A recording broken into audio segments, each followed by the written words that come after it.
Boa tarde, eu sou Ana Carolina Lopes Federici, acadêmica do quarto ano de Medicina da UniOeste, do campus de Francisco Beltrão, e vou apresentar o trabalho da minha iniciação científica 2023-2024. Ele é denominado Antioxidantes Plasmáticos como biomarcadores de prognóstico em pacientes com câncer de mama. Esse trabalho foi orientado pela professora doutora Carolina Panes e foi desenvolvido no Laboratório de Biologia de Tumores do campus de Ciências da Saúde da UniOeste Francisco Beltrão, de forma voluntária. Segundo o Instituto Nacional do Câncer, o INCA, há uma estimativa de 66.280 novos casos de câncer de mama no Brasil, com uma taxa de 61,61 novos casos a cada 100 mil mulheres. O câncer de mama ele já é conhecido como uma doença multifatorial que envolve fatores genéticos e ambientais que causam oxidação celular e instabilidade genômica.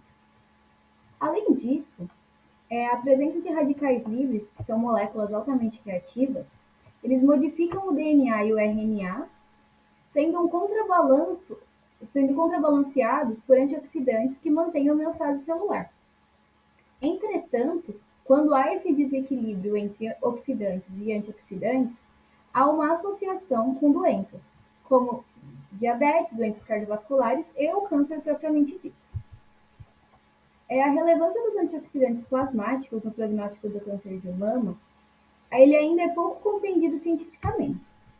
E é fundamental que haja o estudo de biomarcadores para a identificação de alvos terapêuticos no desenvolvimento de novas abordagens clínicas. Com isso, o objetivo desse estudo foi analisar os níveis de antioxidantes plasmáticos em pacientes com câncer de mama e a sua relação com as características prognósticas da doença.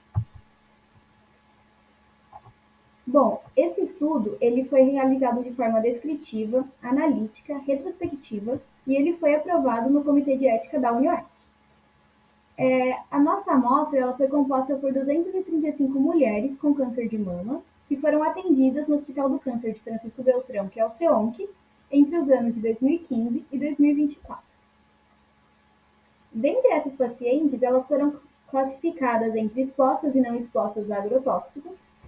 Dessa forma, foram obtidas 136 pacientes expostas e 99 não expostas.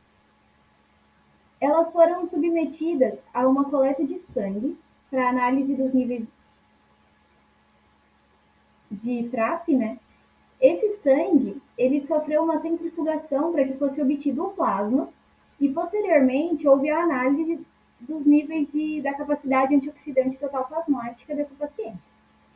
Além disso, foi realizado a análise de prontuário dessas pacientes, coletando dados clínico-patológicos, entre esses idade, menopausa e IMC, e também dados das características tumorais dessa paciente, ou seja, o subtipo molecular, se essa paciente possuía ou não possuía receptores de estrógeno e progesterona, quanto ao índice de proliferação do tumor dessa paciente, que é o KI67, o tamanho do tumor e também o grau histológico tumoral. Bom, o protocolo do TRAP, ele mede a capacidade antioxidante total do plasma sanguíneo e ele avalia a habilidade dos antioxidantes de retardar a oxidação causada pelo reagente ABAP. A reação, ela gera uma quantidade de luz, que é denominado quimiluminescência, e é amplificado a partir da adição do luminol. A intensidade da luz ela é emitida e ela é medida pelo luminômetro, que é o equipamento utilizado. Sendo comparada com o controle padrão, que é o Trolox ou tocoferol, também conhecido como vitamina E. E um maior retardo na emissão de luz, ele indica uma maior quantidade de antioxidante no plasma. Bom, quanto aos resultados da pesquisa, nós obtivemos o perfil clínico-patológico dessas pacientes, lembrando que elas foram classificadas entre expostas e não expostas a agrotóxicos. Dentro das pacientes expostas, elas têm como perfil clínico-patológico predominante terem mais de 50 anos, elas estavam em menopausa no momento do diagnóstico, elas eram obesas, tinham um predomínio de tumores com receptores de estrógeno, ausência de receptores de progesterona, um KI67 alto, ou seja, maior do que 14%, e o que indica uma alta taxa de proliferação tumoral, e também o predomínio dos subtipos luminal A e triplo negativo, além de possuírem tumores maiores do que 20 milímetros e grau 2 histológico. Além disso, nas pacientes não expostas, houve o predomínio também de uma maior idade, ou seja, maior do que 50 anos. Elas estavam em menopausa, elas eram predominantemente eutróficas e possuíam tumores com receptores de estrógeno e progesterona positivos. Além disso, elas possuíam tumores de baixa proliferação celular, ou seja, um Ki67 menor do que 14%. E um predomínio dos subtipos moleculares luminal A e B, tumores maiores do que 20 milímetros e grau histológico 2.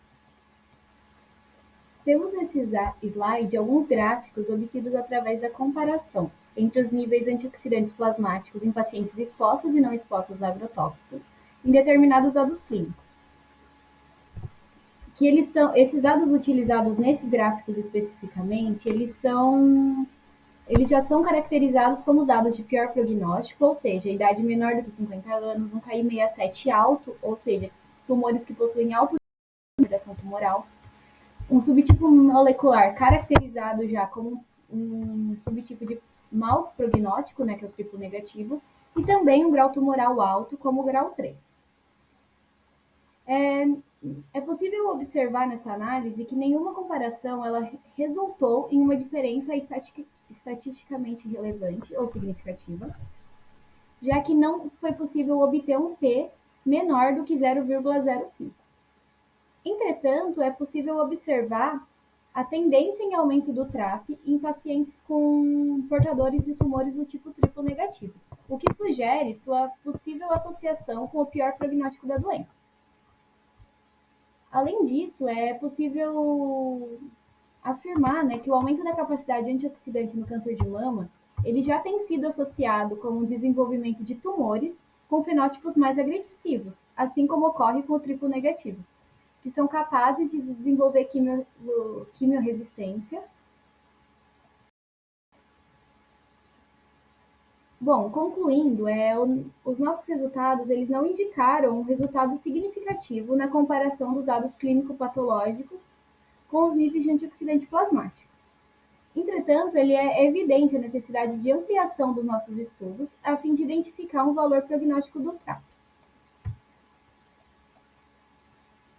Agradeço primeiramente a Deus pela oportunidade de estar aqui hoje, a UniOeste por toda a estrutura e todo o ensino de qualidade que ela nos oferece, a professora doutora Carolina Panes, ao Laboratório de Biologia de Tumores, o LBT, ao Hospital do Câncer de Francisco Beltrão e a cada paciente por aceitar contribuir com os nossos estudos e também as agências de fomento, a CAPES, o CNPq, a Fundação Araucária, que por mais que a minha iniciação científica ela tenha sido voluntária, elas são fundamentais para que o nosso laboratório se mantenha. Muito obrigada.